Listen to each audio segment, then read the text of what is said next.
పోటీ పరీక్షల అభ్యర్థులు ఎదుర్కొంటున్నటువంటి సమస్యల మీద ఇవాళ ప్రొఫెసర్ హరగోపాల్ గారితో పాటు నేను కూడా వెళ్ళి ఆ సమస్యలన్నింటినీ కమిషన్ చైర్మన్ శ్రీ మహేందర్ రెడ్డి గారి దృష్టికి తీసుకొని వెళ్ళినాం.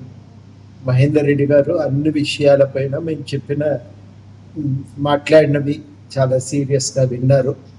చాలాసేపు ప్రొఫెసర్ హరగోపాల్ గారు విద్యార్థుల్లో ఉన్నటువంటి ఆవేదన ఆందోళన గురించి వివరించారు.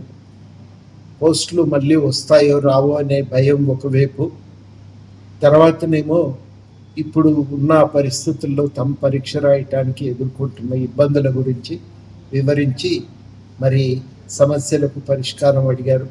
గ్రూప్ 1లో కొంత సంఖ్య పెంచటం, నిష్పత్తిని 1:100 పిల్లలు అడుగుతున్న విషయాన్ని చైర్మన్ గారికి వివరించారు. 1:100 ఇవ్వటానికి అవకాశాలను పరిశీలించాలని కూడా గట్టిగా కోరినారు.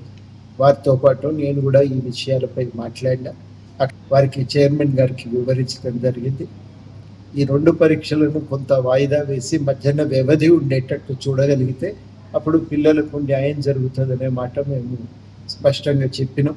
వీటన్నింటి మీద చైర్మన్ గారు కూలంకుషంగా చర్చించి ఆలోచించి నిర్ణయం తీసుకుంటామనే మాట మాకు చెప్పారు. ఆ మాట మీ అందరికీ కూడా, విద్యార్థులందరికీ కూడా మేము చెప్పదలిచింది ఏంటంటే, సమస్యల మీద మేము క్రియాశీలకంగా స్పందిస్తూ ఉన్నాం. సమస్యల స్వభావాన్ని బట్టి, దాని తీవ్రతను బట్టి ఎప్పటికప్పుడు దానిపై స్పందిస్తూనే ఉన్నాం. ఎక్కడ కూడా ఎవరము ఇదివరకు ఉన్నటువంటి నిరుద్యోగుల సమస్యల పట్ల ఇదివరకు ఉన్న నిబద్ధతలు తేడా లేదు.